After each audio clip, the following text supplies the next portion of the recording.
तो इसमें बेसिकली जो मामला है वो क्या है, तो इसमें आप देखेंगे कि आर्टिकल 12 और 36 इसमें केवल जो राज्य का बात है उसमें ये 28 राज्यों की बात है, जो वर्तमान में 28 राज्य हैं, है ना। आज वर्तमान में 28 राज्य और 8 केंद्र शासित प्रदेश है ना, 28 स्टेट्स हैं और 8 यूटीज हैं। तो यहाँ पर जिस राज्य की बात की गई है इसमें यूटी शामिल नहीं है, केवल राज्य 28 राज्य, यानी कि अगर इन नेचुरल आप देखें पॉलिटिकल साइंस के थ्योरी पर तो प्रोविंस, प्रांत, तो बेसिकली प्रांतों के बारे में चर्चा की गई है 152 में, जिसमें ये 28 प्रांत जो हैं उनके बारे में बेसिकली स्पष्ट तौर पे बताया गया है, ठीक है, कि ये क्या है कैसे हैं। और सामान्य तौर पे आप देखते हैं कि राज्यपाल की नियुक्ति इन्हीं प्रांतों में होती है ना। बाकी आप केंद्र शासित प्रदेश में भी राज्यपाल नियुक्त होते हैं, लेकिन उनको राज्यपाल नहीं कहते हैं, या तो उनको उपराज्यपाल कहते हैं या फिर लेफ्टिनेंट गवर्नर बोलते हैं, ठीक है, उनको राज्यपाल नहीं कहते। राज्यपाल वो हैं जो कि प्रांतों के अंदर में है ना, जो यूटीज नहीं है।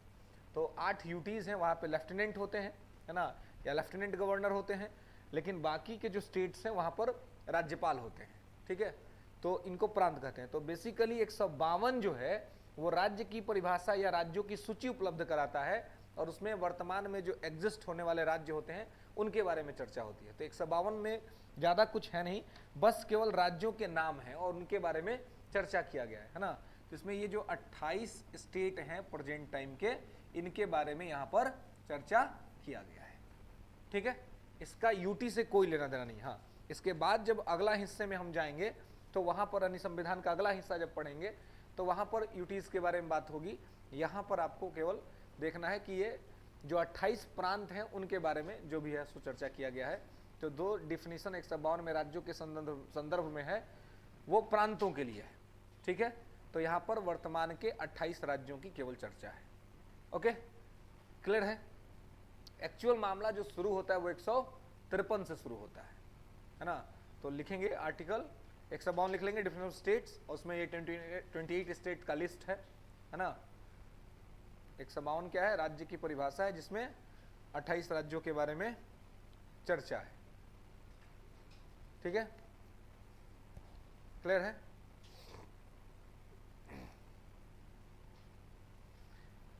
तो इसके बाद हमें देखना है आर्टिकल 153, अनुच्छेद 153। तो अनुच्छेद 153 क्या कहता है, गवर्नर्स ऑफ स्टेट, राज्यों के राज्यपाल, गवर्नर्स ऑफ स्टेट,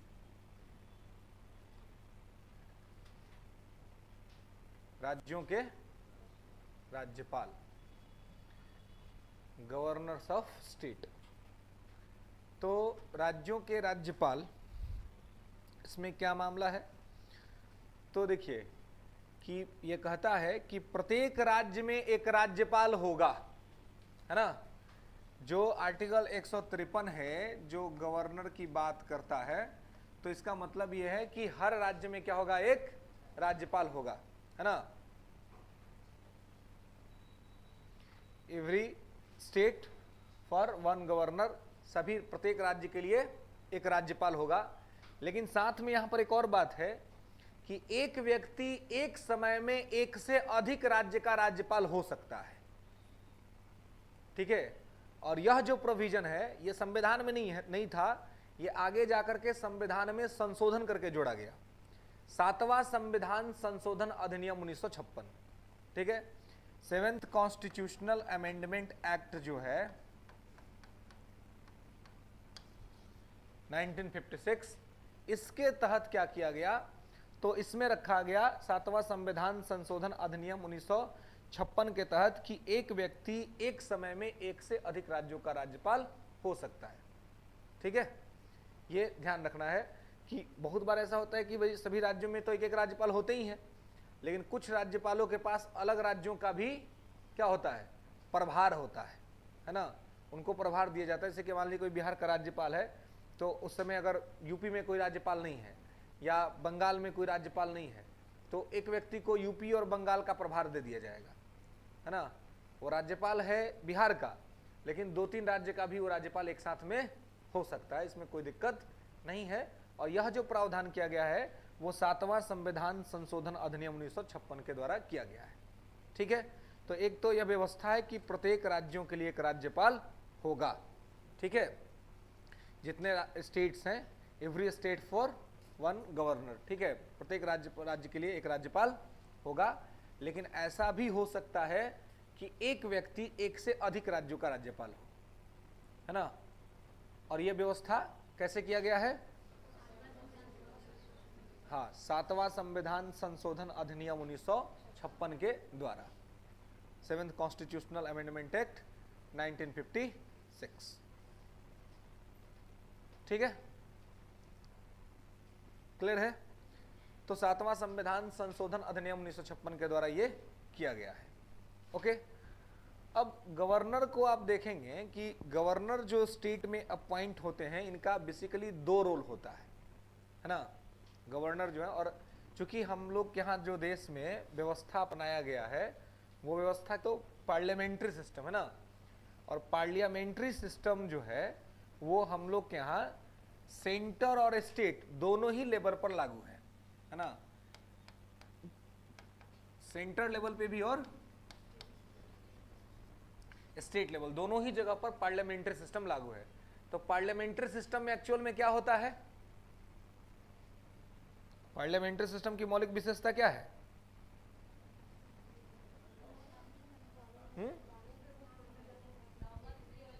बिल्कुल, गुड। पार्लियामेंट्री सिस्टम का सबसे बड़ा फीचर होता है कि इसमें 2 प्रमुख होते हैं, एक नाम मात्र का और एक वास्तविक, एक रियल और एक नॉमिनल। तो सेंटर में हम देखते हैं कि एक रियल होता है ना, और एक नॉमिनल भी होता है ना। तो रियल होता है पीएम और नॉमिनल होता है प्रेसिडेंट, है ना। ठीक इसी प्रकार से स्टेट में भी क्या होता है कि 2 होते हैं, एक होता है रियल और एक होता है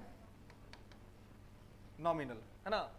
तो यहां पर जो रियल होता है वो होता है सीएम, और जो नॉमिनल होता है वो होता है गवर्नर। ठीक है, तो राज्य में भी 2 प्रमुख होते हैं, एक होता है वास्तविक प्रमुख और एक होता है नाम मात्र का प्रमुख। देखिए, सेंट्रल गवर्नमेंट आप लोग पढ़ चुके हैं, जिसका सेंट्रल गवर्नमेंट पर कमांड होगा उसको स्टेट में कोई दिक्कत नहीं होगा, क्योंकि केवल आर्टिकल बदलेगा, लगभग लेस एंड मोर मामला वही होगा, है ना। और खाली पद का नाम बदलेगा, प्रधानमंत्री की जगह पर यहां पे मुख्यमंत्री होगा और राष्ट्रपति की जगह पर यहां पे राज्यपाल होगा। बाकी कर्तव्य शक्तियां लगभग वही बातें रहेंगी।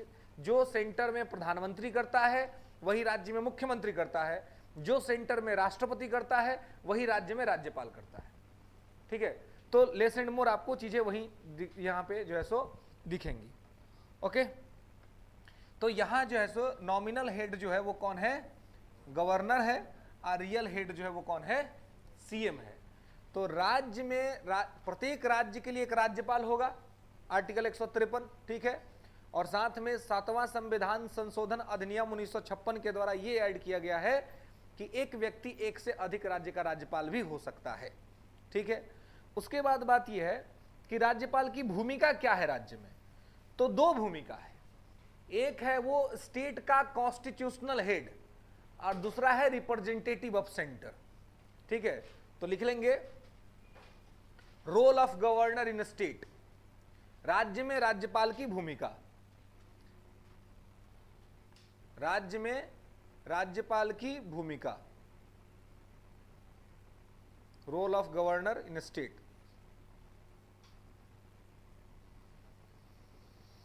ठीक है, तो 2 भूमिका है ना, 2 roles in state of governor.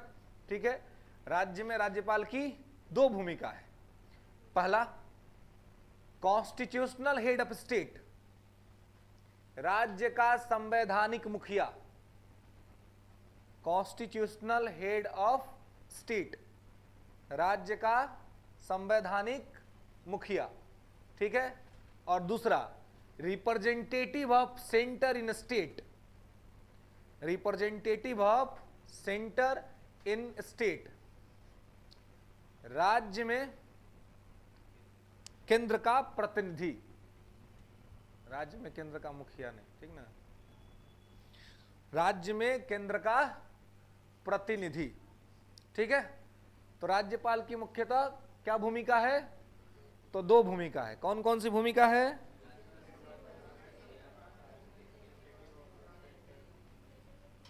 आप लोग क्या बोल रहे हैं? आप लोग समझ रहे हैं ना? क्योंकि मैं तो नहीं समझ पा रहा हूँ। हाँ, कि आप लोग एकदम एक तो धीरे बोल रहे और सब लोग बोल रहे हैं। खा पी के नहीं आए सुबह सुबह? हाँ हाँ, और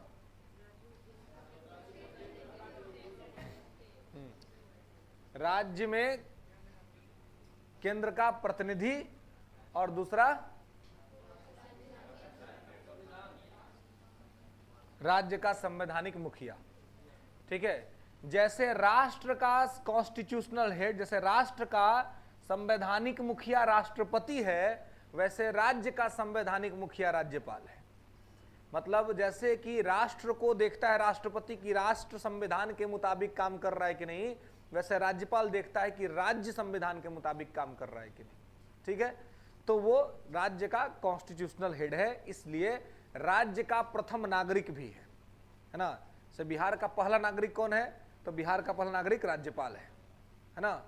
तो कहने का मतलब कि देखिए, नागरिकता तो वैसे हम सबकी भारत की है ना, हम लोग यहाँ पे तो निवासी हैं, क्योंकि we all are citizen of India, क्योंकि हमारा जो देश है वो सिंगल सिटीजनशिप ऑफर करता है ना, एकल नागरिकता जो है सो वो ऑफर करता है।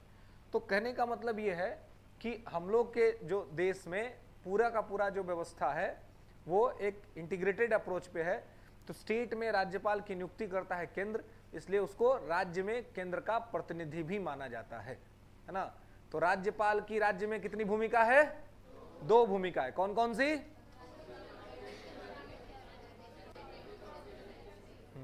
राज्य में केंद्र का संवैधानिक मुखिया है, राज्य में केंद्र का प्रतिनिधि है और राज्य का संवैधानिक मुखिया है। ठीक है, तो इसको यहाँ पे ध्यान रखना है, यही उसका यहाँ पे रोल है बेसिकली। लेकिन ध्यान रहे कि नाम मात्र का है ना, नॉमिनल है, रियल सीएम है। तो यहाँ गवर्नर को ठीक वैसे ही काम करना है जैसे वहाँ राष्ट्रपति करता है। तो राष्ट्रपति कैसे करता है? तो प्रधानमंत्री के कहने पे करता है। तो यहाँ पे राज्यपाल को मुख्यमंत्री के कहने पर करना पड़ेगा। ठीक है, प्रोसीड। नेक्स्ट लिखेंगे article 154।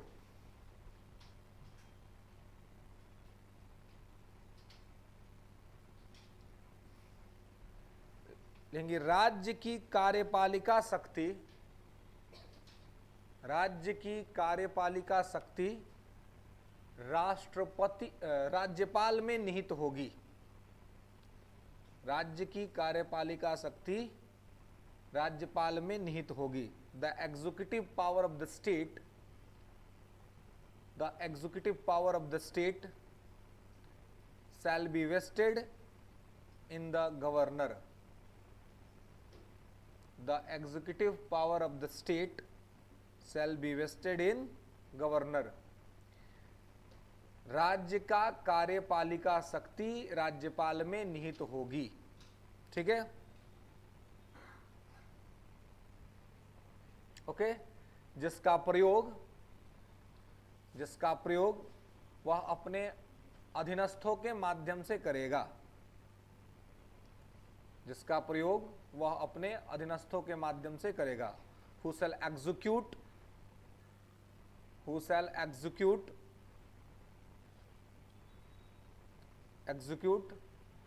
our subordinates,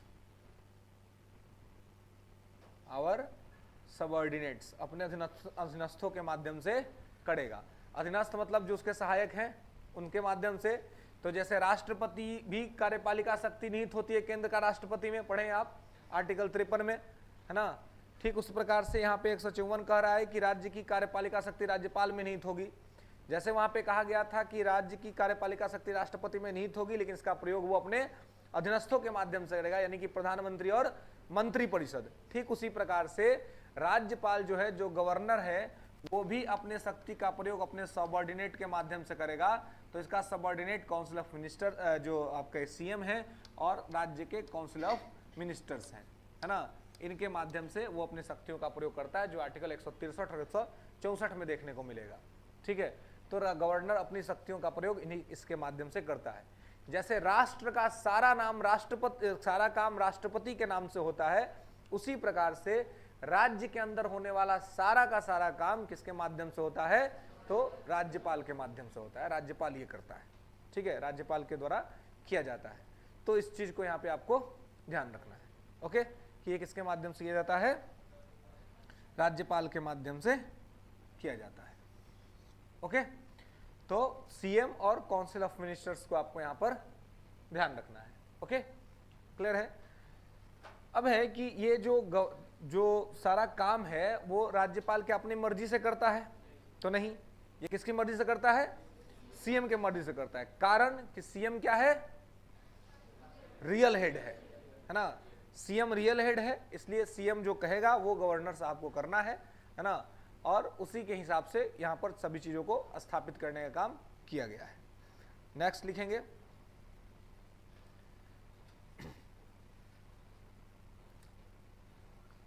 article 155, appointment of governor. Appointment of governor, राज्यपाल की नियुक्ति।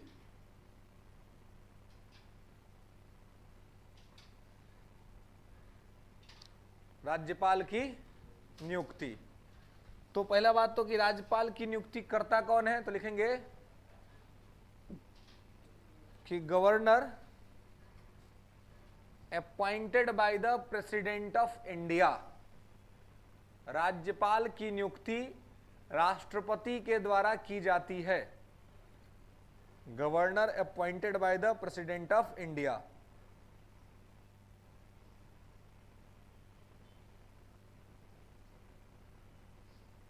ठीक है,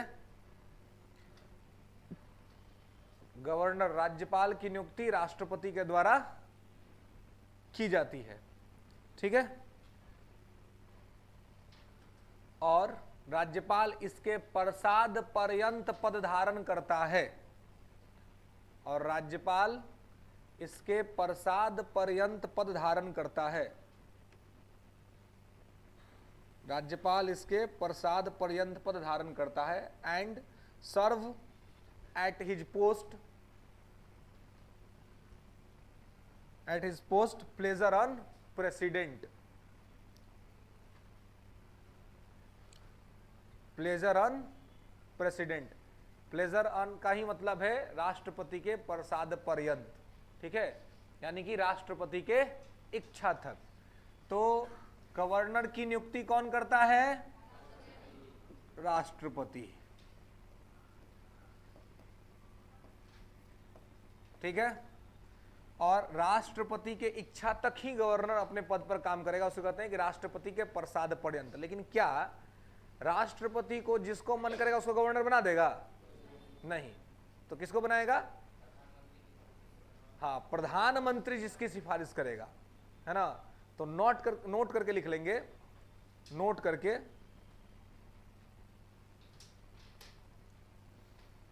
कि governor appointed by the president, governor appointed by the president on the recommendation of president and council of ministry। राज्यपाल राष्ट्रपति के द्वारा नियुक्त किया जाता है प्रधानमंत्री और मंत्रिपरिषद के सलाह पर। प्रधानमंत्री और मंत्रिपरिषद के सलाह पर, ठीक है।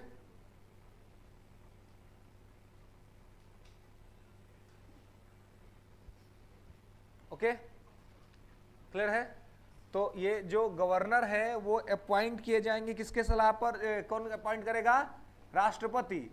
लेकिन ये जो सलाह देंगे करने के लिए वो देंगे पीएम, प्रधानमंत्री और काउंसिल ऑफ मिनिस्टर्स। ये जिस नाम को भेजेंगे राष्ट्रपति महोदय से कहेंगे कि देखिए हम ये को भेज रहे हैं, इसको बिहार में राज्यपाल का बना देना है।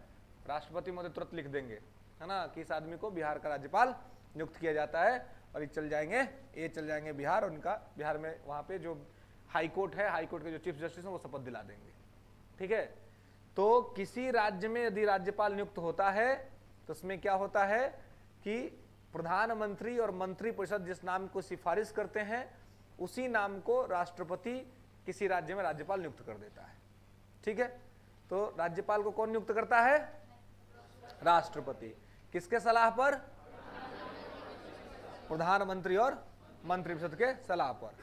और राज्यपाल जो है वो राष्ट्रपति के प्रसाद पर्यंत पद धारण करता है। तो राष्ट्रपति के प्रसाद पर्यंत पद धारण करता है मतलब कि राष्ट्रपति के इच्छा तो, है ना, कि राष्ट्रपति जब तक चाहेगा आप पद पर बने रहेंगे, राष्ट्रपति जब चाहेगा आप उसके पद से हट जाएंगे, है ना। तो यह चीज जो है सो यहां पर अवेलेबल कराया जाता है। ओके, क्लियर है? तो इस प्रकार से यहां पर ये चीजें होती हैं। ओके, नियुक्ति। अब नियुक्ति का जो ये तो नियुक्ति का तरीका है, इसका मतलब ये भी हुआ कि राष्ट्रपति चुना नहीं जाता है ना, ना तो ये डायरेक्टली चुना जाता है और ना ही ये इनडायरेक्टली चुना जाता है ना। जैसे चुनाव दो तरह से होता है ना, जैसे अब सांसद लोग तो डायरेक्टली चुन लिए जाते हैं, जनता वोट करती है। राष्ट्रपति इनडायरेक्टली चुने जाते हैं इलेक्टोरल कॉलेज के माध्यम से। लेकिन राज्यपाल का चुनाव ही नहीं होता है ना। राज्यपाल ना तो प्रत्यक्ष रूप से चुना जाता है और राज्यपाल ना ही अप्रत्यक्ष रूप से चुना जाता है ना। इसका चुनाव नहीं होता है। तो नोट करके भी लिख लेंगे कि राज्यपाल का पद न तो प्रत्यक्ष रूप से चुना जाता है और ना ही अप्रत्यक्ष रूप से चुना जाता है। गवर्नर पोस्ट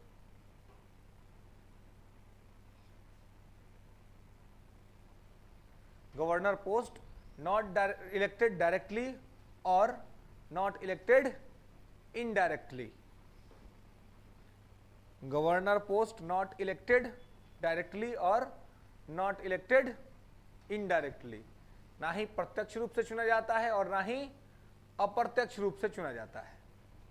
ठीक है, तो ये बेसिकली क्या होता है?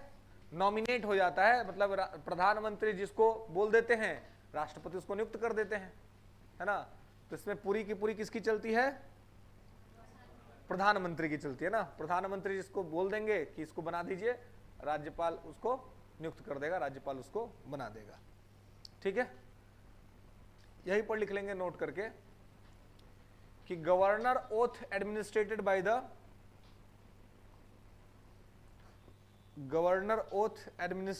The concerned state high court chief justice. Concerned state high court chief justice राज्यपाल को शपथ संबंधित राज्य के उच्च न्यायालय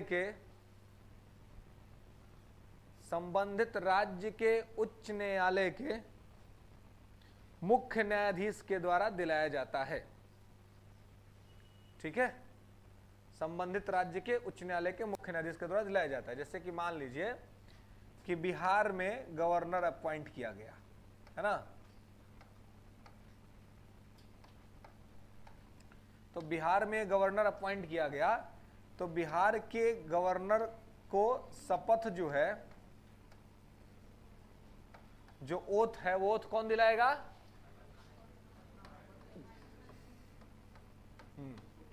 पटना हाई कोर्ट के चीफ जस्टिस। और अगर ये नहीं होंगे तब कोई पटना हाई कोर्ट का सीनियर मोस्ट जज, है ना,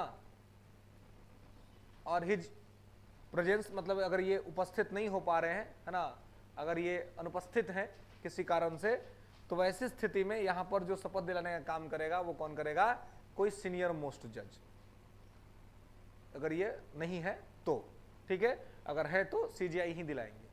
ठीक है, तो राज्यपाल की नियुक्ति राष्ट्रपति करता है प्रधानमंत्री और मंत्रिपरिषद के सलाह पर। राज्यपाल का चुनाव नहीं होता है, ना ही प्रत्यक्ष रूप से ना ही अप्रत्यक्ष रूप से। इसको प्रधानमंत्री जिस व्यक्ति का नाम दे देते हैं वो बन जाता है, उसको नॉमिनेट कर दिया जाता है ना। तो इस चीज को जो है सो आपको यहां पर ध्यान रखना है। ओके, क्लियर है? चलिए, तो इस प्रकार से यहां पर ये पूरी प्रक्रिया अपनाई जाती है। ठीक है, राष्ट्रपति राज्यपाल को नियुक्त करने के लिए। ठीक है, तो राज्यपाल को नियुक्ति में कोई दिक्कत कि कैसे नियुक्त करते हैं? चलिए इसके बाद आइए आर्टिकल 156, अनुच्छेद 156, term of office of governor. Term of office of governor, राज्यपाल के कार्यालय की अवधि। राज्यपाल के कार्यालय की अवधि। ठीक है, अब देखिए टर्म जब आप देखेंगे गवर्नर का कि गवर्नर का टर्म क्या होता है,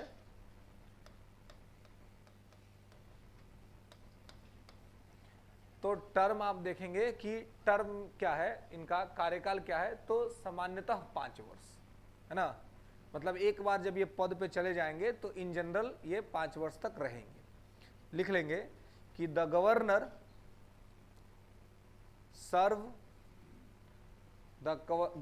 सर्व for a term of 5 years। The governor serve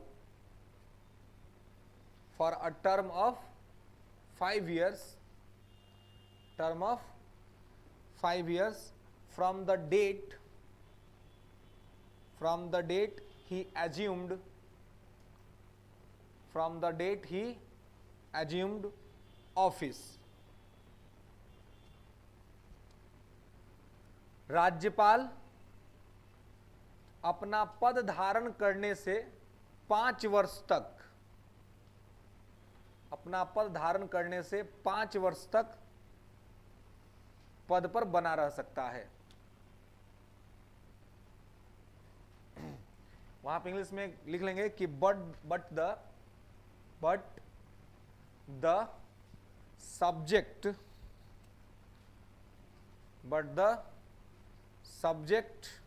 to the president pleasure. But the subject to the president pleasure.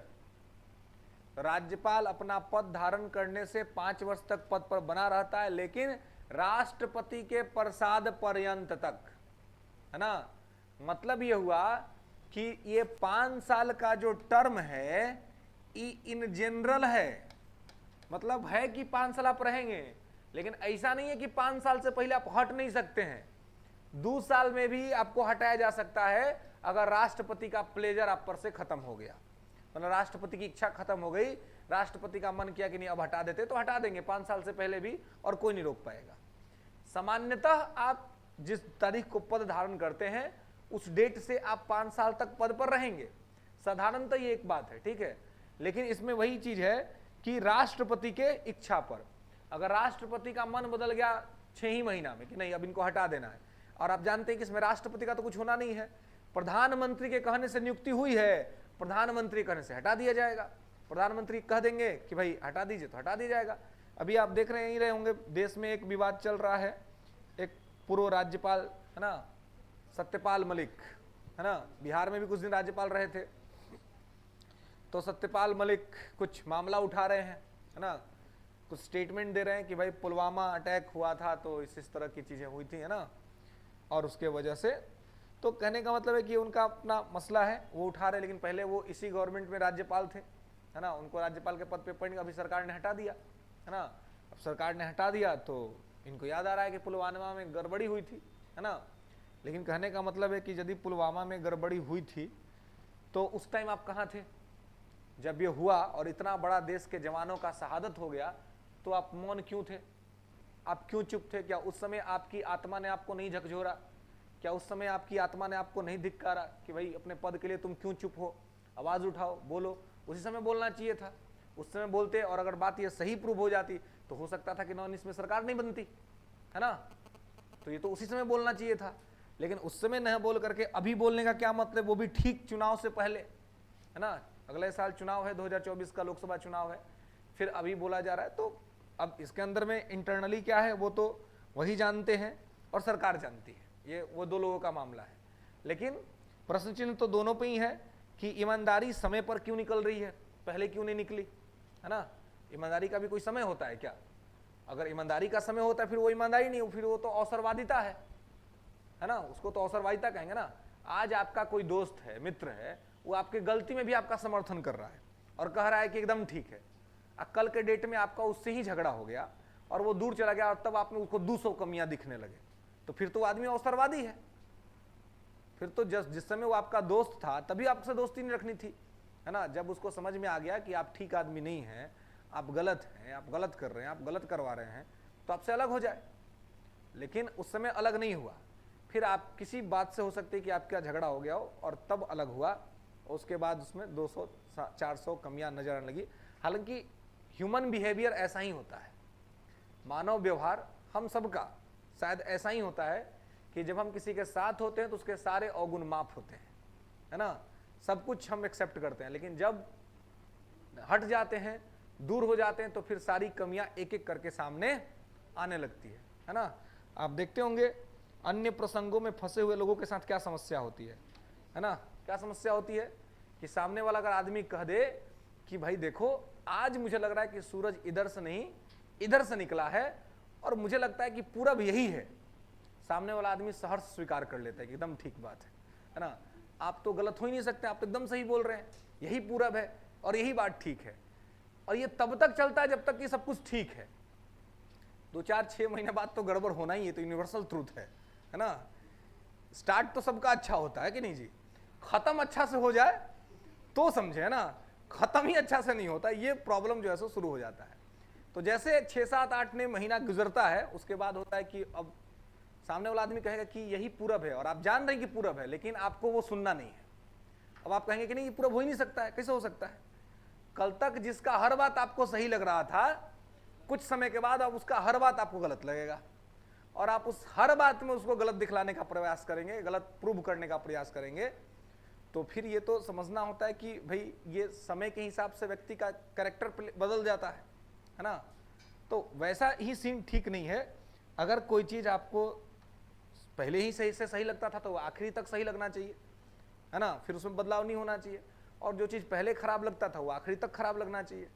लेकिन समय के हिसाब से अगर अच्छा और खराबी बदलता है आपका, तो इसका मतलब व्यक्ति में खराबी नहीं है, आपके स्वयं में खराबी है ना, कि आप समय के हिसाब से अपने कैरेक्टर को बदल रहे हैं। और वैसा कैरेक्टर अपॉर्चुनिस्ट कैरेक्टर कहलाता है, अवसरवादी कैरेक्टर, कि अवसर के हिसाब से खुद को जैसा हो सके वैसा मूव ऑन कर ले, अपने आप को बदल ले, है ना।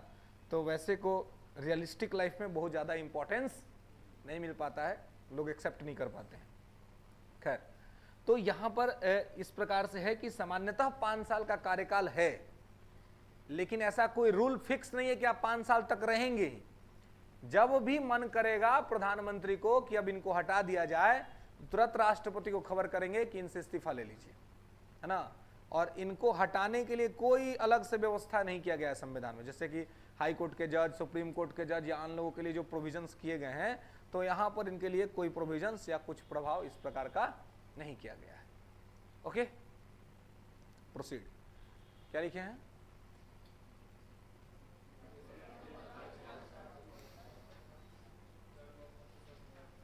हाँ, नेक्स्ट लिखेंगे कि इनका मतलब सामान्यतः कार्यकाल 5 वर्ष का है, ठीक है, लेकिन इनको राष्ट्रपति के प्रसाद पर्यंत ही इनको कभी भी हटाया जा सकता है। मानिए कि आप कह सकते हैं कि इनके पास कुछ भी ये नहीं है, मतलब कि फिक्स टेन्योर नहीं है इनका, है ना। फिर लिखेंगे एक बात कि the president has the authority, राष्ट्रपति के पास यह अधिकार है कि the president has the authority to transfer a governor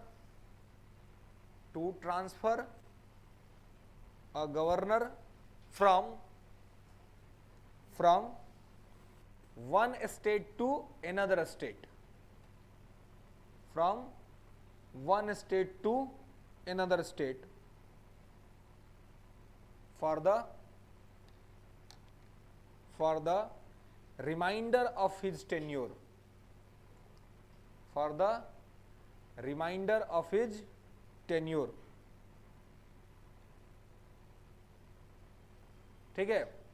राष्ट्रपति के पास यह शक्ति है या अधिकार है कि एक राज्यपाल का स्थानांतरण वो दूसरे राज्य में कर सकता है, मतलब कि राज्यपाल का ट्रांसफर कर सकता है। ठीक है, मतलब बिहार में अपॉइंट हुए, फिर उनको यूपी भेजा सकता है, फिर उनको सिक्किम या कहीं पे भी बंगाल भेजा सकता है। यह राष्ट्रपति के पास पावर है अपने कार्यकाल को पूरा करने के लिए। मतलब जरूरी नहीं है कि 5 साल वो किसी एक ही राज्य में पूरा करेंगे, हो सकता है 1 साल यहाँ रहें, दूसरा साल कहीं और चले जाएंगे, है ना। तो वो अपना कार्यकाल भी ऐसे भी करके पूरा कर सकते हैं। तो राज्यपाल की नियुक्ति भी राष्ट्रपति करता है, और इनका अगर ट्रांसफर करना है तो ट्रांसफर भी राष्ट्रपति करता है। 5 साल का कार्यकाल इनका सामान्यतः फिक्स है ना, लेकिन ये 5 साल तक रहेंगे तभी जब तक कि राज्यपाल की इच्छा हो, यानी कि सेंट्रल गवर्नमेंट जब तक चाहेगी तब तक रहेंगे। बीच में भी अगर इनको हटा दिए जाते हैं इनके पद से, तो इनके पास कोई अधिकार नहीं कि कोर्ट चले जाएं या कुछ कहें कि भाई हमको क्यों हटा दिया गया। ठीक है, और बिना किसी कारण बताए भी इनको हटाया जा सकता है, क्योंकि इनको हटाने के लिए कोई प्रक्रिया की आवश्यकता नहीं है। तो क्योंकि जिसकी नियुक्ति के लिए कोई प्रक्रिया नहीं है, इसलिए उसके हटाने का भी कोई प्रक्रिया नहीं है। हालांकि राज्यपाल यदि स्वयं भी चाहता है कि वो इस्तीफा देके हट जाए तो वो ऐसा कर सकता है। राज्यपाल स्वयं भी चाहे तो अपना इस्तीफा राष्ट्रपति को एड्रेस करके अपना पद छोड़ सकते हैं। ठीक है, तो लिख लेंगे राष्ट्रपति इस्तीफा दे सकता है राष्ट्रपति को, राज्यपाल इस्तीफा दे सकता है राष्ट्रपति को। ठीक है, governor resignation addressed for president, resignation addressed for president, राज्यपाल अपना इस्तीफा राष्ट्रपति को सौंप सकता है।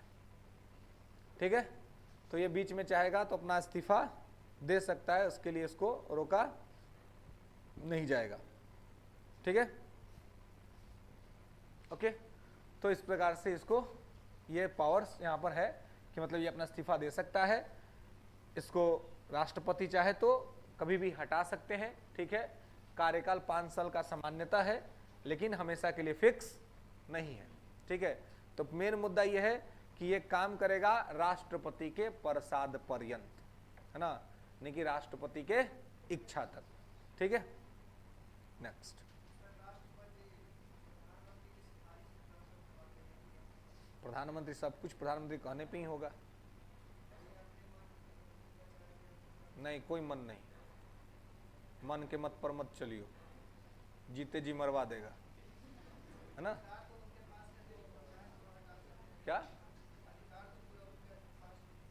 वो शुरू से बता रहे कि नॉमिनल हेड है, नाम मात्र का प्रमुख है, तो कौन सा अधिकार नाम मात्र का है ना, उनका नाम केवल ऑर्डर लिखा रहेगा बाय द प्रेसिडेंट, लेकिन मर्जी होगी प्रधानमंत्री की, क्योंकि रियल हेड वो है। ठीक है, जब नियुक्ति हो रही है प्रधानमंत्री के सिफारिश पर तो हटाया भी जाएगा प्रधानमंत्री के सिफारिश पर, और ट्रांसफर भी होगा राष्ट्रपति प्रधानमंत्री के सिफारिश पर। राष्ट्रपति निमित्त मात्र है, मतलब बस करना है ना। कैसे कोई घटना घटता लोग कहता है ना कि नियति ने करवा दिया, बस निमित्त मात्र है ना, करने कराने वाला कोई और है। ठीक है, इस बात को हमेशा ध्यान रखना है कि राष्ट्रपति इस देश का नॉमिनल हेड है, रियल हेड प्राइम मिनिस्टर है। तो राष्ट्रपति महोदय जो कुछ भी करेंगे वो प्रधानमंत्री के कहने पर करेंगे, उसी प्रकार से राज्य में राज्यपाल जो कुछ भी करेंगे मुख्यमंत्री के कहने पर करेंगे। राष्ट्रपति अपने मर्जी से 2 ही स्थिति में काम कर सकता है, एक जब सरकार के पास बहुमत ना हो, और दूसरा जब प्रधानमंत्री का अचानक से डेथ हो गया हो। बाकी कोई ऐसा स्थिति नहीं है कि राष्ट्रपति अपने मर्जी से कुछ करे। ये जब सेंट्रल गवर्नमेंट पढ़ाए थे तभी बताए थे। ठीक है, तो इसलिए इस बात को ध्यान रखना है। Okay, proceed next. तो 156 हो गया, 157 157 qualification for appointment as governor, qualification for appointment as governor, राज्यपाल के पद पर नियुक्त होने के लिए योग्यता, राज्यपाल के पद पर नियुक्त होने के लिए योग्यता। ठीक है, कि राज्यपाल को नियुक्त कौन करेगा ये तो क्लियर है ना, लेकिन इस पद पर जो नियुक्ति होगी तो नियुक्त होने वाले व्यक्ति की योग्यता क्या होगी ये जानना है कि क्वालिफिकेशन क्या होगा। तो लिखेंगे the Indian constitution the Indian constitution, यानी कि भारत का संविधान, द इंडियन कॉन्स्टिट्यूशन, भारत का संविधान, specify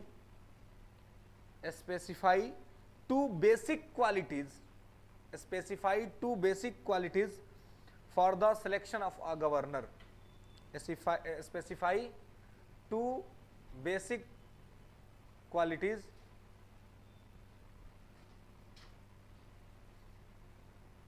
for the selection of a governor. भारत के संविधान में राज्यपाल नियुक्त करने के लिए दो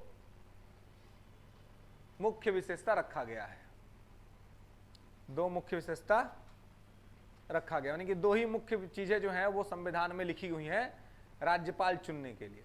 पहला लेंगे, he should be an citizen of India, he should be an citizen of India, भारत का नागरिक होना चाहिए,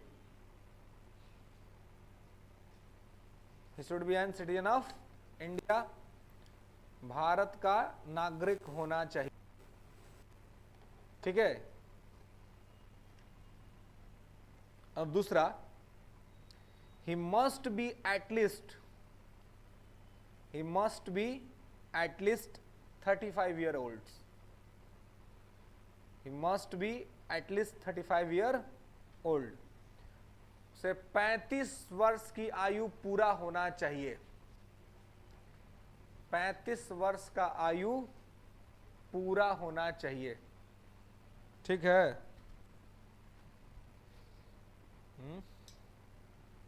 मतलब ये हुआ कि आप लोगों का एक करियर विकल्प फिलहाल खत्म होता है ना।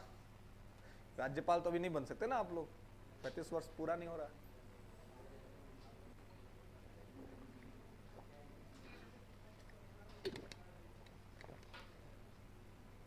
ठीक है। तो संविधान में कुछ ज्यादा क्वालिटीज लिखा नहीं है राज्यपाल बनने के लिए, बस दो ही बातें लिखी गई हैं। एक बात है कि भाई आपको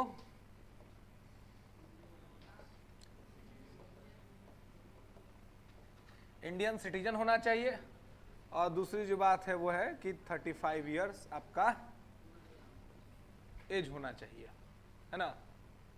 ये दो क्वालिटी है। और एक क्वालिटी जो संविधान में तो लिखा नहीं है लेकिन वो होना ही चाहिए, तभी बनेंगे कि प्रधानमंत्री आपको विशेष रूप से मानते हो, प्रधानमंत्री से आपका अच्छा पकड़ हो, अच्छी बातचीत हो, है ना, प्रधानमंत्री के आप दुलारे हो, उनके लाडले हो, है ना, तो प्रधानमंत्री आपका नाम रिकमेंड कर देंगे कि भाई। और इस देखिए, राष्ट्रपति और प्रधानमंत्री का पद बड़ा आनंददायक पद है। अब देखिए इस कैसा मौसम बाहर में हुआ है, हम लोग क्या कर रहे हैं कि हम आके पढ़ा रहे हैं, आप पढ़ रहे हैं, है कि नहीं, क्योंकि दोनों की कुछ ना कुछ जिम्मेवारियां हैं। आज जिसको कोई जिम्मेदारी, देखिए आराम से सड़क पर घूम रहा होगा, है कि नहीं। राज्यपाल राष्ट्र, देश में बेरोजगारी है, देश में महंगाई है, देश में गरीबी है, राज्यपाल से कोई सवाल पूछता है? राष्ट्रपति से कोई पूछता है? कुछ नहीं। और सुविधा कितना है, मौसम के हिसाब से घर प्रोवाइड कराया जाता है राष्ट्रपति महोदय, मौसम के हिसाब से कि अच्छा गर्मी बढ़ गई है तो शिमला चले जाइए, है ना, दिल्ली में मत रहिए, दिल्ली में जल जाइएगा आप, दिल्ली में फेस काला हो जाएगा, है कि नहीं। मतलब इतना सुविधा है राष्ट्रपति महोदय को, है ना। इंडिया में अगर आप कंफर्टेबल फील नहीं करते, आप फॉरेन छुट्टी मना करके आइए, भारत सरकार पैसा देगी आपके लिए, क्या दिक्कत है ना। राष्ट्रपति महोदय, तो आप बिहार में गवर्नर हाउस देखिए, बिहार गवर्नर हाउस आप लोग देखे होंगे, कितना मतलब सुंदर तरीके से उसको बनाया गया है। और आप जब उस एरिया में जाते हैं जहां गवर्नर साहब रहते हैं, आपको लगता नहीं कि पटना में हैं आप, है ना। जिस प्रकार से नेचुरल ब्यूटी वहां पे है, जिस प्रकार से प्राकृतिक सौंदर्यता से उसको परिपूर्ण करके बनाया गया है, जबकि एक भी सवाल राज्यपाल महोदय से नहीं पूछा जाएगा कि राज्य में क्या गड़बड़ी हो रही है, क्या दिक्कत है, चुनाव होना है, कोई सवाल नहीं। तो आप सोचिए कि मतलब छोटी बहुत रिस्पॉन्सिबिलिटी होती है जो केंद्र का आपको संभालना होता है, बाकी अपना जो सुविधा है उसका उपभोग कीजिए, मुख्यमंत्री के यहाँ से फाइल जाएगा, उस पर साइन कर दीजिए, बात खत्म है ना। वो सब चीज चलता है। और इतना सारा सुविधा जो है सो यहाँ पर इस पद पर मिलता है ना। और रिस्पॉन्सिबिलिटी के नाम पर बहुत कम रिस्पॉन्सिबिलिटीज है ना। तो इतना सारा फायदा यहाँ पे होता है। और बहुत ज़्यादा क्वालिटी भी नहीं, ये भी नहीं कहा गया कि कुछ क्लास 1 2 3 कुछ भी पास होना चाहिए, पढ़ाई लिखाई का कोई मामला ही नहीं है यहाँ पर, है ना। लेकिन कुछ जैसे राज्यपाल का पद बहुत विवाद में रहता है, क्योंकि देखिए राज्यपाल का जो दो भूमिका है, एक राज्य में संवैधानिक मुखिया का और दूसरा राज्य में केंद्र का प्रतिनिधि। राज्यपाल क्या करता है कि राज्य में संवैधानिक मुखिया का कम रोल प्ले करता है, केंद्र का प्रतिनिधि का मुखिया रोल ज्यादा प्ले करने लग जाता है। इस चक्कर में क्या होता है कि जहां पर अलग अलग पार्टी की सरकार होती है वहां पर राज्यपाल और मुख्यमंत्री के बीच संबंध खराब हो जाता है ना, क्योंकि केंद्र सरकार को खुश करने के चक्कर में राज्यपाल कोई भी निर्णय ले लेते हैं। तो इसलिए ही राज्यपाल को केंद्र राज्य संबंधों में राज्य सरकारें जो हैं वो बाधा के तौर पर देखती हैं। उनको लगता है कि राज्यपाल संवैधानिक तौर पर काम कम करता है, बल्कि राज्य का केंद्र में जो एजेंट का भूमिका है उसको ज्यादा प्ले करता है। तो इस वजह से भी प्रधानमंत्री उसी आदमी को अपॉइंट करते हैं जो उनका सुने, जो उनके मन का आदमी हो। अब जैसे सतपाल मलिक जैसा आदमी, अब उनके लिए बैकफायर हो गया कि नहीं? अगर ऐसा मान लीजिए कुछ बात हुआ होगा तो उनके लिए तो बैकफायर कर गया कि ऐसा आदमी को बनाए कि आज उन्हीं के खिलाफ जाके बोल रहा है कि नहीं। तो राज्यपाल बनाने में प्रधानमंत्री इस बात का विशेष रूप से ख्याल रखते हैं कि उनके पार्टी का आदमी हो, उनका आदमी हो, जो उनकी बात सुने और उनके हिसाब से चले, है ना। ऐसा नहीं कि उनके अगेंस्ट में जाए, तो ऐसे लोगों को नहीं बनाया जाता, जिनका बात सुनेगा उसी को बनाया जाता है। तो संविधान में तो बस यही दो बात लिखी गई है, लेकिन परंपरा के तौर पर दो चीजों को फॉलो किया जाता है, जिसका रिकमेंडेशन सरकारी आयोग ने किया था। लिखेंगे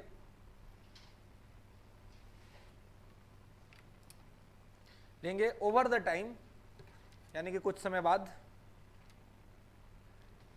over the time the following tradition have emerged. The following tradition, the following tradition have emerged, है ना। following tradition have emerged. Over time यानी कुछ समय बाद कुछ परंपराएं विकसित हुई हैं।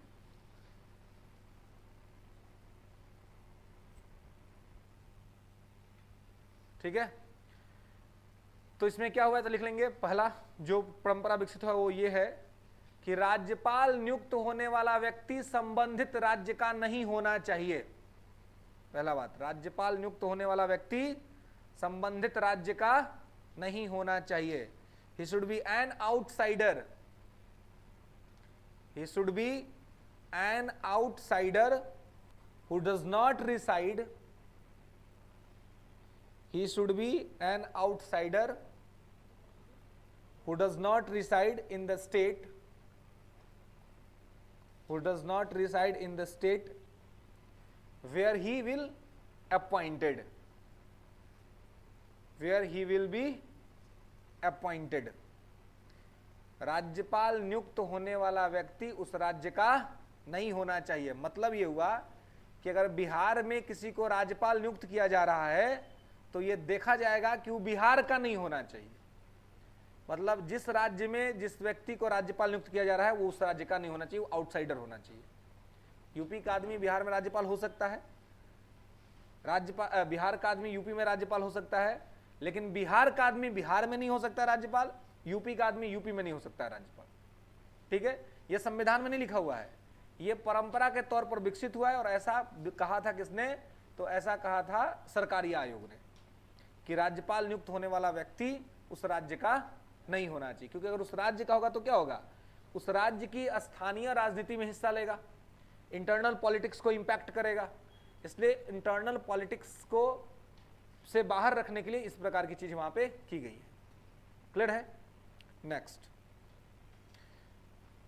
लिखेंगे कि when appointing the governor of state, when appointing the governor of a state, the president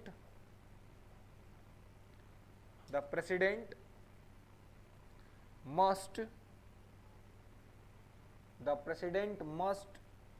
consult with the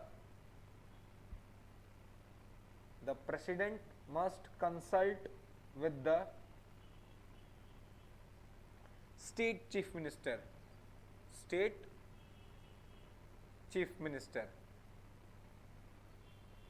ठीक है, क्लियर है? चलिए,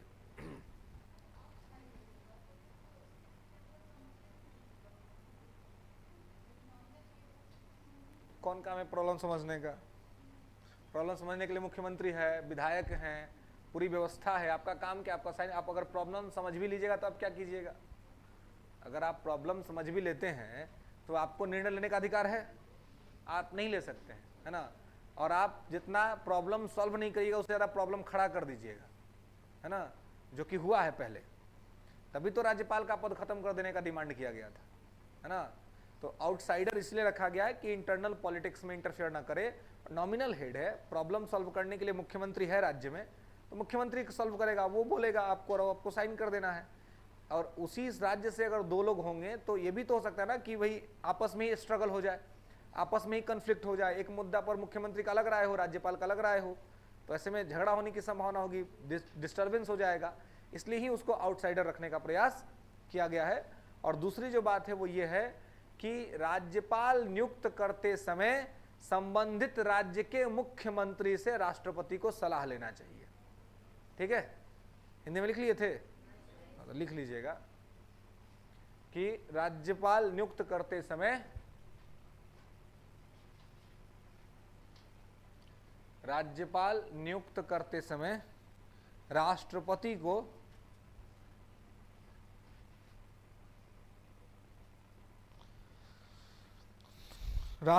को संबंधित राज्य के मुख्यमंत्री से सलाह करना चाहिए। मतलब कि चूंकि राज्यपाल को तो उसके साथ ही मिलकर काम करना है ना, तो ऐसा हो कि ऐसा व्यक्ति हो जो इसको मुख्यमंत्री भी पसंद करता हो, तो इससे क्या होगा कि झगड़ा कम होगा। हालांकि इस जो परंपरा है, इस परंपरा का प्रयोग ज्यादा नहीं किया जाता है। ठीक है, ध्यान रखिएगा, इस परंपरा का ज्यादा प्रयोग नहीं किया जाता है। ठीक है, कोई दिक्कत नहीं ना? चलिए, तो ये परंपरा है। ठीक है, इसमें से एक परंपरा को फॉलो किया जाता है, दूसरा परंपरा को फॉलो नहीं किया जाता है ना? ये कभी मतलब पूछा भी जाता है, कभी पूछा नहीं भी जाता है। ठीक है, हाँ, बस एक चीज का ख्याल रखा जाता है कि राज्यपाल नियुक्त होने वाला व्यक्ति संबंधित राज्य का न हो, है ना, दूसरे राज्य से हो, इस बात का ख्याल रखा जाता है। ठीक है, okay, proceed.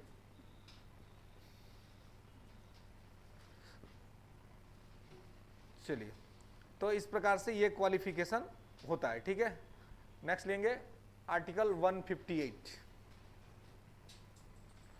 Condition of governor office, राज्यपाल कार्यालय की शर्तें। गवर्नर ऑफिस,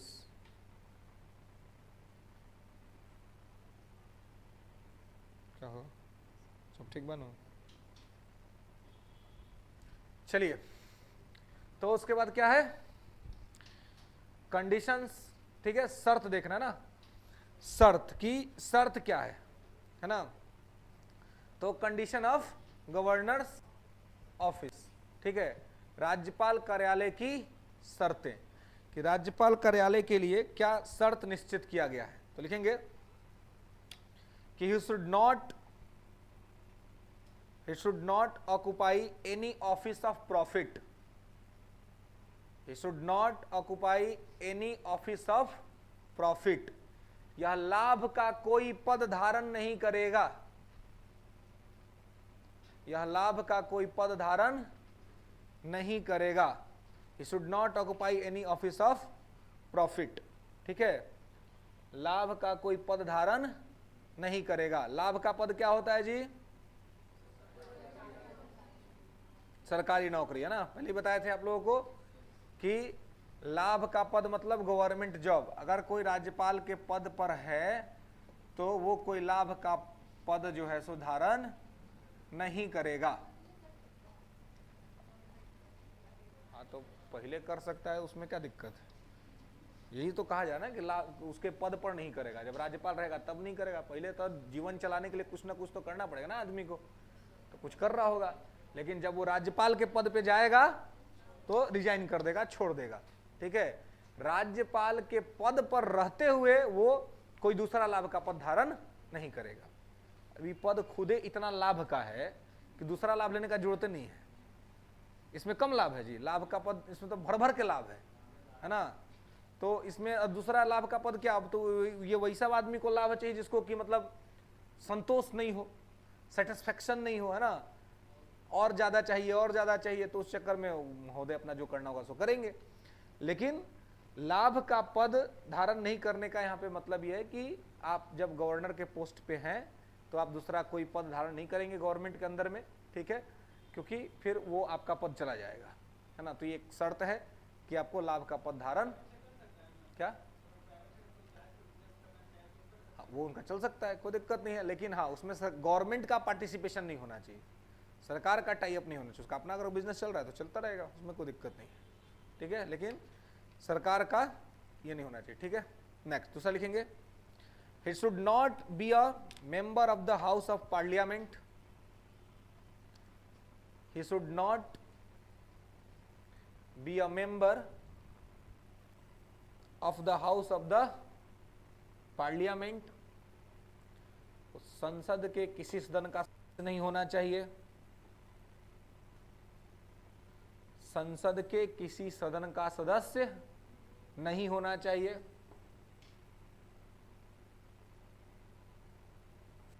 ठीक है, और वहीं लिख लेंगे, और एनी स्टेट लेजिस्लेचर, और एनी स्टेट लेजिस्लेचर यानी कि किसी विधानमंडल का भी सदस्य नहीं होना चाहिए, और एनी स्टेट लेजिस्लेचर ना ही किसी विधानमंडल का सदस्य होना चाहिए, ना ही संसद के किसी सदन का सदस्य होना चाहिए।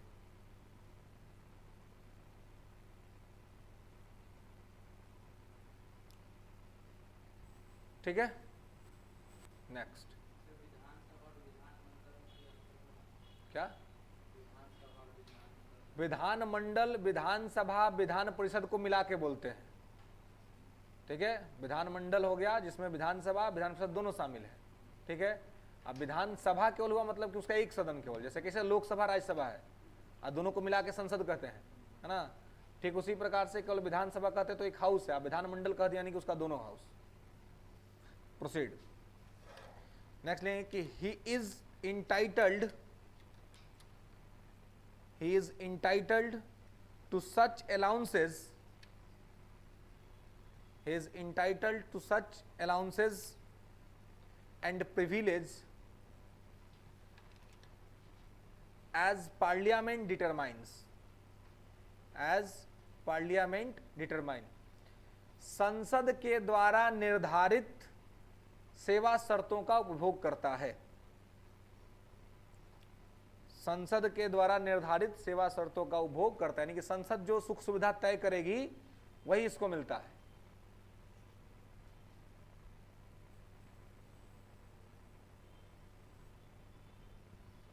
ठीक है, संसद के द्वारा जो सेवा शर्त, जो पैसा, जो वेतन, सब कुछ इसको निर्धारित किया जाएगा वही इसको दिया जाता है।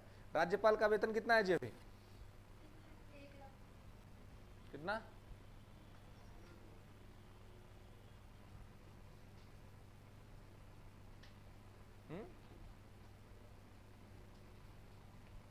राज्यपाल का वेतन कितना है,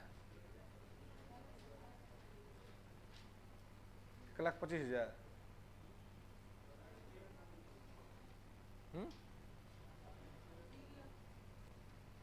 3 लाख, 3,50,000। हाँ, बोली लग रहा ना, कोई 1 लाख, कोई 1,20,000, कोई कुछ कोई कुछ कोई कुछ, है बिल्कुल 3.5 लाख, है ना, 3,50,000 जो है वो इनका वेतन है, ठीक है, गवर्नर का। अब देखिए एक चीज जो मैंने स्टार्टिंग में आपको बताया था कि एक व्यक्ति एक समय में एक से अधिक राज्य का राज्यपाल हो सकता है ना। तो जब एक व्यक्ति एक समय में एक से अधिक राज्य का राज्यपाल हो सकता है तो फिर वेतन उसको जो मिलेगा वो कैसे मिलेगा, है एक ही मिलेगा, तो ना इंसाफी हो गया ना जी, 2 जगह में काम करेगा मिलेगा एक ही पे वेतन है क्या, 2 जगह जोड़ का मिलेगा, एक ही मिलेगा, एक ही मिलेगा तो कैसे मिलेगा? हाँ आप लोगों को कौन सा देना है ना, 2 जगह से दिलवा दीजिए, है कि नहीं? जिसको देना है वो समझेगा, है कि नहीं? अपना पॉकेट से थोड़ा जा रहा है, जिसको देना वो देगा।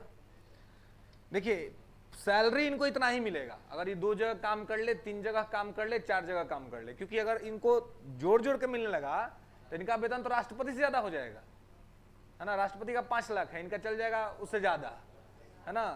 तो इसलिए जो है इसमें क्या होता है कि अगर ये दूसरा स्टेट में तो दोनों स्टेट में बट जाता है पैसा, है ना? अगर 2 स्टेट में काम कर रहे हैं तो पैसा बांट दिया जाएगा, आधा एक स्टेट देगा और आधा एक स्टेट देगा, मतलब इनका जो पैसा है वो एज वेल एज वही रहेगा, है ना? अब ये है लेकिन कि इनका सुविधा बढ़ जाएगा। अब माने अब बिहार के राज्यपाल है, बिहारों में घर मिलेगा, बंगालों मिलेगा, अब मन करे तो बिहार में सोइए, मन करे तो बंगाल में सोइए, है कि नहीं? दिन भर काम करिए बिहार में, शाम को फ्लाइट पकड़े चल जाइए बंगाल, कि बंगाल वाला बेडरूम बढ़िया है ना? वहाँ का कमरा बढ़िया, वहाँ पे आराम से सोएंगे, अच्छा नींद आता है, फिर सुबह हुआ फ्लाइट पकड़िए आ जाइए बिहार में, है ना?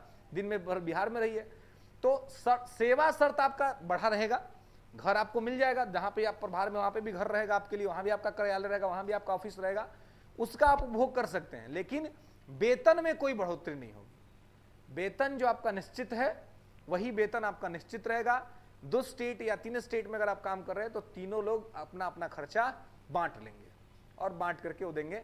हाँ कभी कभी ऐसा हो सकता है कि कोई आप अब बड़े स्टेट में है ना, आज साथ में एक छोटा स्टेट का प्रभार है, तो ऐसा तब फिर 50% नहीं बटेगा, फिर उस स्टेट के हिसाब से उस पर बर्डन दिया जाएगा, है ना? अब कोई यूपी का राज्यपाल है तो यूपी बहुत बड़ा स्टेट है तो उसका राज्यपाल है, और उसी आदमी को दे दिया गया प्रभार सिक्किम का, तो सिक्किम छोटा स्टेट है तो थोड़ी ना कि सिक्किम 50% का बियर करेगा, सिक्किम अपने हिसाब से करेगा, बाकी बचा हुआ पैसा उत्तर प्रदेश देगा।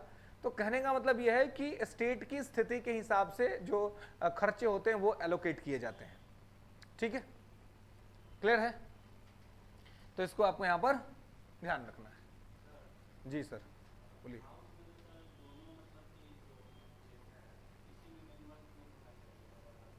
हाँ हाँ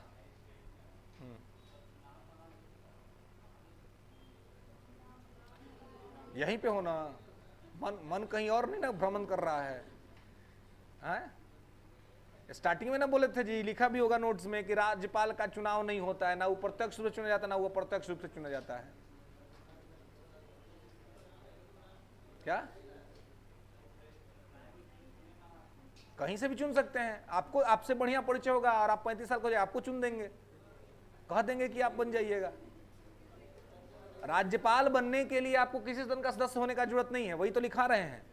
तो जब यही लिख रहे हैं कि शुड नॉट मेंबर, है ना, तो फिर क्या तो कंफ्यूजन है? जब किसी भी सदन का सदस्य नहीं होना चाहिए, है ना, तो किसी भी आम आदमी को भी क्या बताए कि आम आदमी भी अगर आपका बहुत बढ़िया परिचय है प्रधानमंत्री से, बहुत अच्छा से आपको जानते हैं, आप किसी सदन के सदस्य नहीं लेकिन आप भारत के नागरिक हैं, 35 साल आपका एज हो गया है, प्रधानमंत्री चाहेंगे तो आज आपको कहीं ना कहीं राज्यपाल बना देंगे। जरूरी थोड़ी है कि आप संसद के सदस्य हो या विधानमंडल के सदस्य हो, कोई जरूरत नहीं है इसका, बस प्रधानमंत्री से अच्छा परिचय होना चाहिए, प्रधानमंत्री की जानकारी में आप उनके फेवर के आदमी होने चाहिए, आपको बना देंगे। ठीक है, तो इसलिए यहां पर इस चीज को ध्यान रखना ना। सब बात हो गया, उसके बाद ही बात कि कहां से होना चाहिए। हाँ हाँ हाँ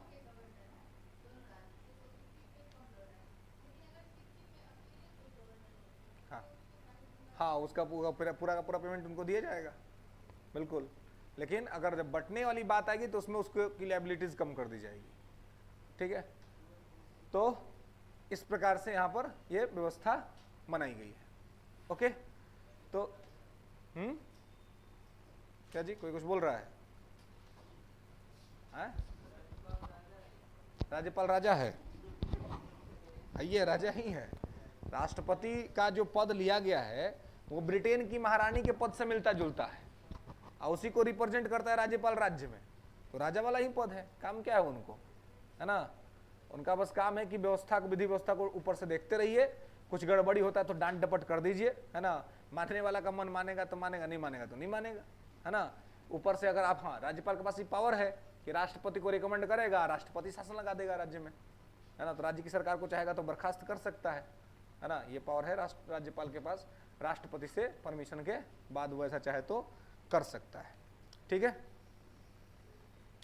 लिख लेंगे कि ड्यूरिंग हिज टेन्योर, इसके कार्यकाल के दौरान, during his tenure of office,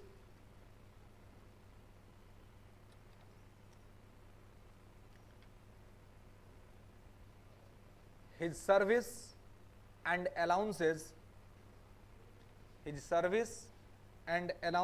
cannot be reduced. His service and allowances cannot be reduced. इसके कार्यकाल के दौरान इसकी सेवा शर्त को कम नहीं किया जाएगा। मतलब जो पैसा फिक्स है वो उसको दिया जाएगा, जो शर्तें फिक्स है वो उसको दी जाएंगी। ठीक है, इसका सुख सुविधा में कोई कमी नहीं किया जाएगा जब ये पद पे रहेगा तब। ठीक है,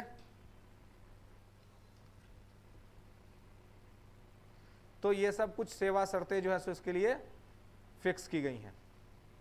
ठीक है, नेक्स्ट आर्टिकल 159। यहां पर जब ये काम करेगा राज्य के अंदर में तो राज्य के संचित निधि पर भारित होगा। ठीक है, और जब रिटायर्ड हो जाएगा तो इसका पेंशन केंद्र के संचित निधि पर भारित होगा। ठीक है, सेंटर से दिया जाएगा।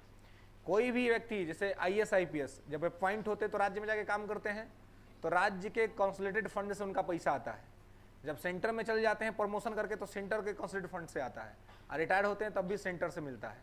स्टेट सर्विस के जो ऑफिसर्स होते हैं, स्टेट सर्विस के जो भी लोग होते हैं, इनका सब कुछ, जो इनका वेतन और इनका रिटायरमेंट का पैसा सब स्टेट के कंसोलिडेटेड फंड से आता है।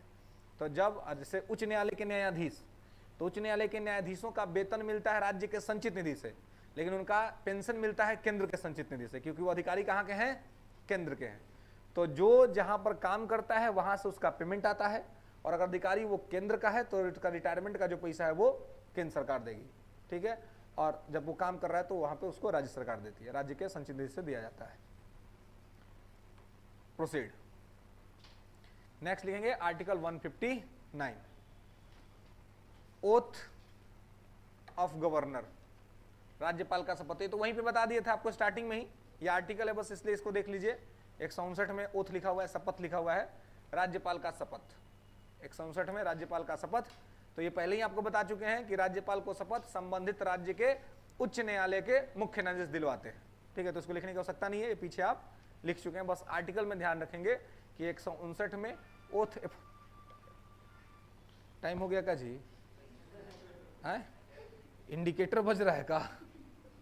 है चलिए क्या लिखे हैं?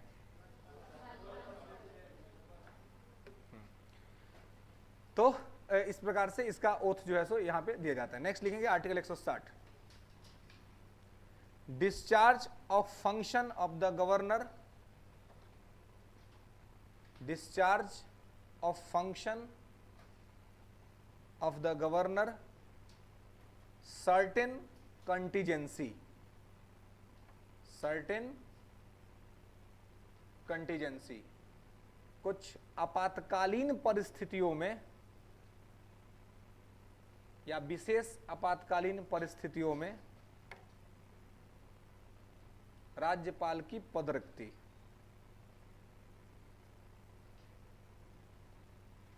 ठीक है, तो विशेष परिस्थिति की अचानक से कभी भी इनको राष्ट्रपति हटा सकता है ना।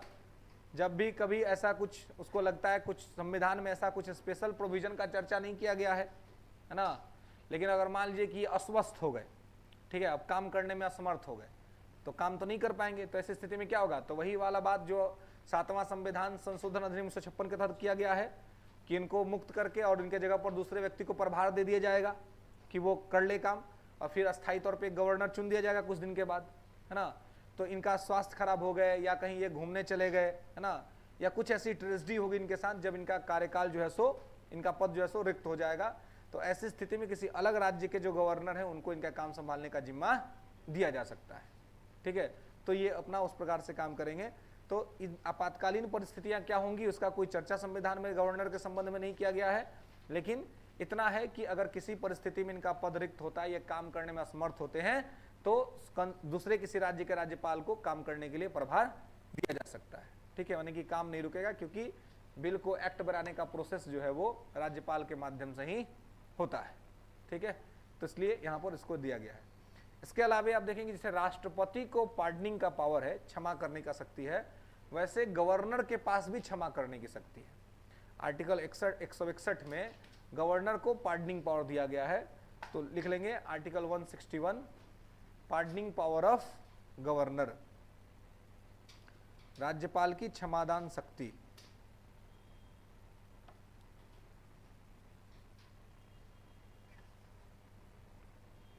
ठीक है, राज्यपाल की क्षमादान शक्ति, पार्डनिंग पावर ऑफ गवर्नर, राज्यपाल के पास क्षमा कर देने की शक्ति है। ठीक है, जैसे आप राष्ट्रपति में देखे हैं, पढ़े हैं कि राष्ट्रपति 5 तरह से क्षमा ये कर सकता है, वैसे राज्यपाल भी कर सकता है। बस अंतर जान लीजिए कि राज्यपाल क्या नहीं कर सकता है।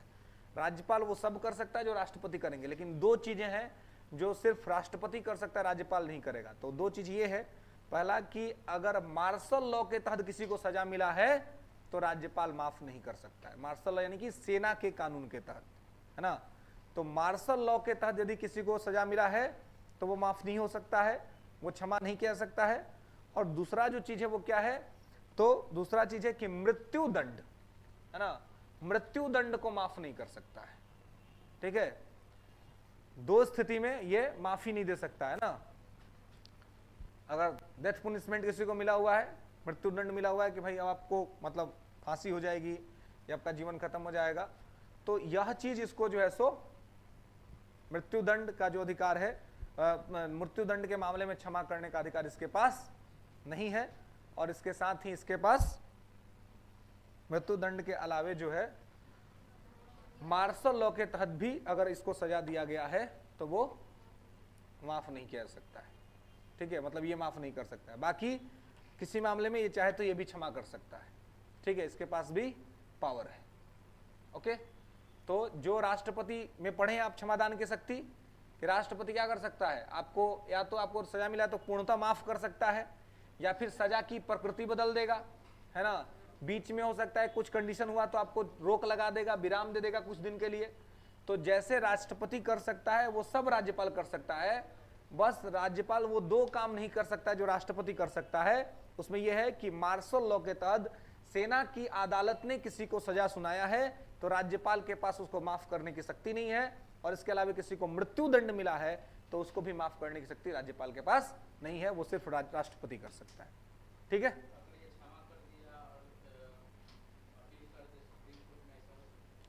नहीं, ये सामान्यतः राज्यपाल के पास जो क्षमा करने का अधिकार है वो राज्य विधित कानूनों के अंतर्गत है ना। तो राज्य विधित कानूनों के अंतर्गत अगर वो चला गया आप राज्यपाल के पास, और सामान्य तौर पे अपील करने का अधिकार तो है ही आपके पास कि आप जाकर सुप्रीम कोर्ट में अपील कर ले, तो जब तक कोर्ट का विकल्प आपके पास बचा हुआ है तब तक आप एग्जीक्यूटिव के पास क्षमा के लिए नहीं जा सकते हैं। तो पहले सुप्रीम कोर्ट जाइए, सुप्रीम कोर्ट से अगर सजा मिल गया तब राज्यपाल के पास जाइए, राष्ट्रपति के पास जाइए, आपकी मर्जी है ना। ऐसा नहीं है कि आप मतलब पहले ही राज्यपाल के पास चले जाएंगे। ये सब एग्जीक्यूटिव पावर है, अंतिम शक्ति है इनके पास। ठीक है, तो पहला जो आपके पास विकल्प है कोर्ट जाने का, आप कोर्ट जाइए, कोर्ट जब आपको दंड दे देगा तो उसके बाद आपके पास विकल्प है कि आप राष्ट्रपति के पास जाना चाहते हैं या फिर आप राज्यपाल के पास जाना चाहते हैं। ठीक है, तो राज्यपाल को भी आर्टिकल 161 के तहत क्षमादान करने की शक्ति प्राप्त है, लेकिन आप सेना के मामले में और मृत्यु दंड के मामले में माफ नहीं कर सकता है। ठीक है, क्लियर है। प्रोसीड, नेक्स्ट लिखेंगे आर्टिकल 162 अनुच्छेद 162, extent of executive power of state, extent of executive power of state, राज्य की कार्यपालिका शक्ति का विस्तार, राज्य की कार्यपालिका शक्ति का विस्तार। ठीक है, तो देखिए राज्य की कार्यपालिका शक्ति का विस्तार राज्यपाल कर सकता है। ठीक है, राज्य में कोई भी काम यदि होता है और कुछ भी चीजें मतलब कोई ऑर्डर आता है, कोई एडमिनिस्ट्रेटिव ऑर्डर या कोई भी लॉ बनता है तो उस पर राज्यपाल का ही सिग्नेचर होगा, राज्यपाल का ही साइन होगा और राज्यपाल के परमिशन के बिना कोई भी एग्जीक्यूटिव एक्सटेंट नहीं हो सकता है। राज्यपाल की मर्जी के बिना कोई भी कार्यकारी विस्तार नहीं हो सकता, वो राज्यपाल के मर्जी से होगा। इसलिए आर्टिकल 162 में लिखा हुआ है कि राज्यपाल के मर्जी के बगैर राज्य की कार्यपालिका शक्ति का विस्तार नहीं हो सकता है और राज्य का द्वारा कोई भी निर्णय अगर लिया जाता है तो उस पर राज्यपाल की मर्जी ली जाएगी, राज्यपाल का परमिशन लिया जाएगा, क्योंकि राज्यपाल राज्य का एग्जीक्यूटिव हेड है। तो इसलिए उसके मर्जी के बिना कोई निर्णय नहीं लागू हो सकता है, ना ही कोई निर्णय लिया जा सकता है और ना ही कोई चीज आगे बढ़ाया जा सकता है। क्लियर है? ठीक है, तो इस प्रकार से ये था आपका राज्यपाल और राज्यपाल से संबंधित बातें। ठीक है, इसके बाद आप देखेंगे आर्टिकल 163 एंड 164 जिसमें काउंसिल ऑफ मिनिस्टर्स और सीएम की बात है।